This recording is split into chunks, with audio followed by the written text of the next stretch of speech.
What's up, everybody? Roger and James here from the DisKingdom Podcast. In this episode, we're going to be talking all about A Wrinkle of Time, which came out last week. I will be honest, first off, the movie doesn't come out here till the end of next week. So that's kind of a reason why I have not seen it, because it's been delayed a couple of weeks. Now, the box office numbers came in over the weekend. It became dragged in way behind Black Panther, which has already been out for a month. It's not really been doing very well. It's underperforming. It's kind of on track to be around about the same number that Alice Through the Looking Glass and Oz the Great and Powerful movies did, which is instantly kind of throwing alarm bells up. Response to this online, the reviews have been all over the place. It's been not got a great review. I mean, I always take critic reviews as kind of hit or miss. I don't really listen too much to them because I like to make my own opinion. But also, just even terms of with the audience, I've put out a question a couple of days ago on Twitter and Facebook about this, and the majority of people have not got no interest in seeing it. I've not been seeing really very much interest in any of the merchandise stories we've been putting up on the website. There's been no movement really on that. There's not been a huge amount of merchandise, to be fair. And also, I know a review went up on the Diz, and Craig Williams, he did that one, and he put out a comment he wasn't expecting the reaction, because reading the comments on Facebook about Oprah Winfrey. So that was a bit of an odd one. But what's kind of your thoughts on this so far, on the basics of this movie? Now, keeping in mind, I have not seen the movie, but that wasn't because of any apathy or anything like that. This weekend, I was out of town looking for places to live because I'm moving at the end of April, and I needed to find a place to live. So it was not a good weekend for me to go see the movie. I do plan to see it probably sometime this week or next week, one or the other, based on the reviews.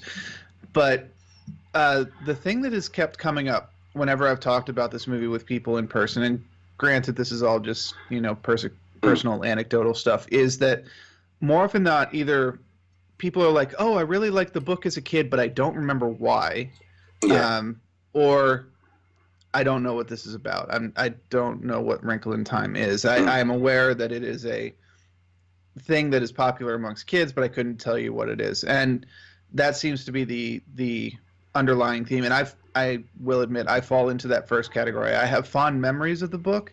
I know it's about tesseracts and portals and stuff, but after that, I don't remember anything about this book at all.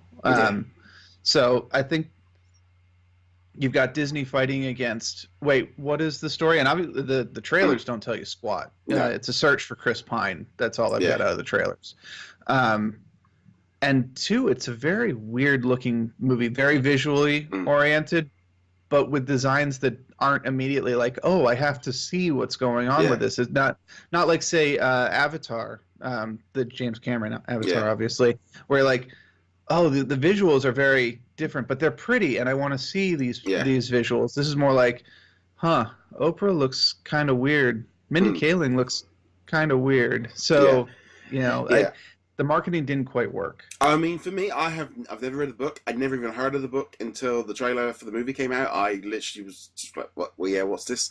So I've got no attachment to this franchise at all. So to me, it's brand new, completely fresh at the bat. It's like the trailer, it's like when I saw it on the big screen when we went to see the last Marvel movie, they had it on. I mean, it looks good. Looks like a sort of a never-ending story, kind of family-friendly movie show, and it looks fun. I mean, me and my wife have said, we're probably going to go see it. It's the movie that she pointed out that she wants to go see, so it's like, good. But again, it just seems like, and then it's been like this negative trail of just like, reviews have not been good, and then, even on my little, on Facebook and Twitter where, we're in the Disney community, lots of Disney fans. There's no buzz about it. There's no talk about it. There's no, there's a few people saying it's fine and it's good and it's a solid movie and stuff, but there's no excitement like when Black Panther come out. Everyone was ranting and raving about how great that was, and everyone was showing pictures of them with their tickets and off to see Black Panther again, and this is fun. There doesn't feel like there's been any of that for Wrinkle of Time. And then we go into the political stuff. This movie seems to have fallen into the trap of, obviously like with Oprah Winfrey. Now, be honest, Oprah Winfrey to me, over here in the UK, she's not really like, we don't see her very much at all. She's not on like mainstream television at all. She's on some random Sky channel in the middle of the afternoon, so you really have to try and find if she's even been on. She's never really been a part of our like day-to-day television network, so we don't have that association with her, especially I don't. So I just think of her as the odd person that Tom Cruise jumps up and down on his couch for. That's about it, and gives away loads of free stuff. That's pretty much, as far as I'm concerned, who she is. But seems to be a big push politically about her being outspoken about stuff, and the whole of America is just in kind of all over the place in terms of politics right now. And it's almost like it's doing the anti thing of, the thing to escape real life has become like people go, no, I don't like her, so I'm not going anywhere near it. I mean, she still is one of the most popular brands in America, but even here, she isn't an active presence. Like, she's not a visual presence. I don't even know if she has her own show at the moment, but she still does command a bit of weight. But yeah, this will sound really mean, but her relevance as a major media star, even in America, is definitely not what it used to be. You know, the things you referenced, Tom Cruise jumping on the couch, the giving away all the cars and all that, that was, what, 20 years ago? Yeah. I mean, I think those happened when I was in high school, so yeah, give or take 20 years. And it's like, these days you do much better off trying to get, say, Ellen DeGeneres, which worked quite well for Finding Dory. Now, granted, that was also a good movie. Yeah. So it had that going for it. But Oprah is still a name that commands respect and makes people pay attention. But I do think that Disney, and probably herself as well, kind of overestimated it a bit. Yeah. And also, by making a lot of the marketing focus on the fact that Oprah is in it, kind of misses the point a little bit, because then it makes it seem like, oh, it's an Oprah movie.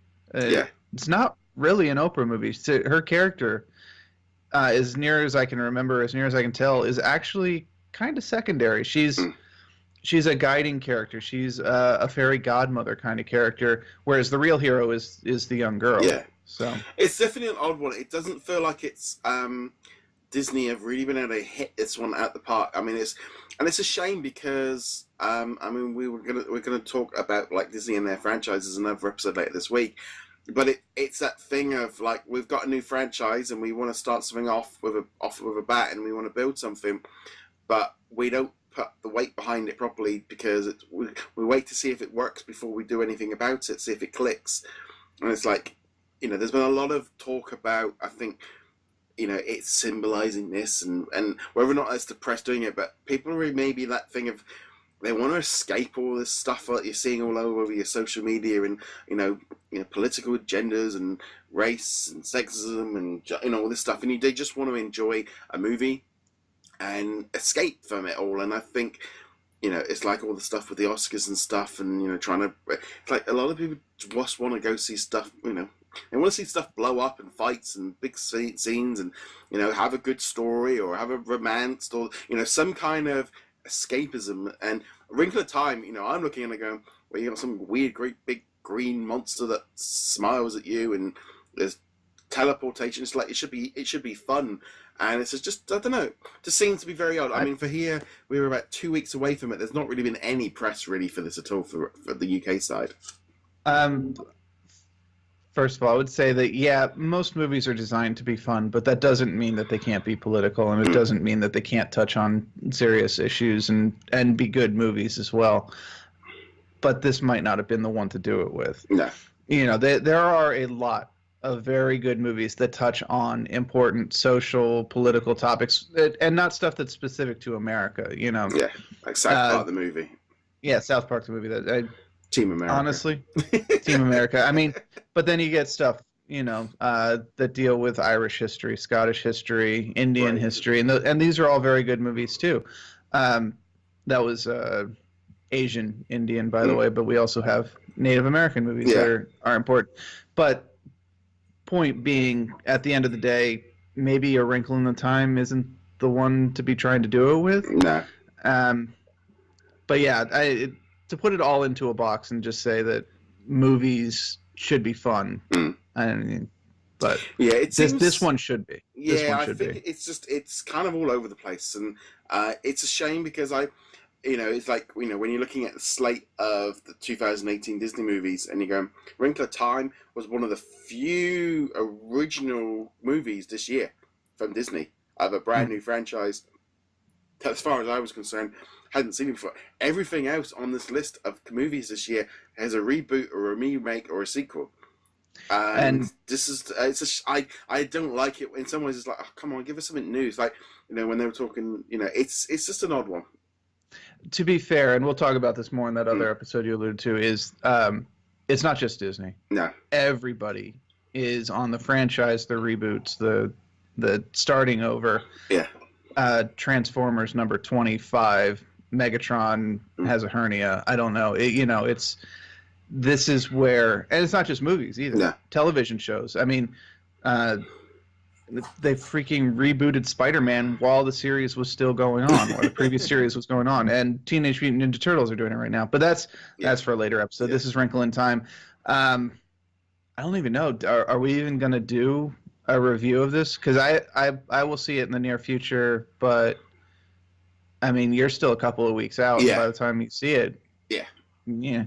It depends on the news of the week, but it's and again, I'm becoming a little bit lukewarm. I'm like, I want to see it, but now instead of being like a Thursday, Friday, gotta go see it because the movie's just come out. Now it's like, no, I'll wait till Meerkat Wednesday and see it half price. It's that kind of, whereas like something like Infinity War is day one, see it.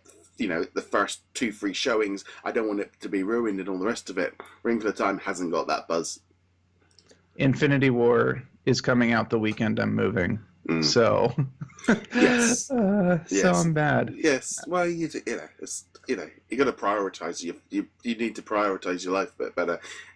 Avengers first. Well, I did prioritize it fine, and then they changed the release date on me. On that note, guys, we'd love to know your thoughts. Have you been to see Wrinkle of Time? Let us know what you guys think of it.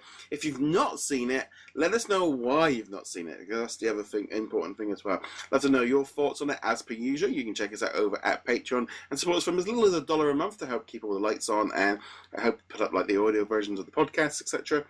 You can find us on all the different social medias and obviously over at DisKingdom.com. You can like, follow, and subscribe on all the different platforms. And James, where can they find you? Find me heroiclegacy.com. On that note, guys, thank you very much for joining us. We'll be back soon. Later.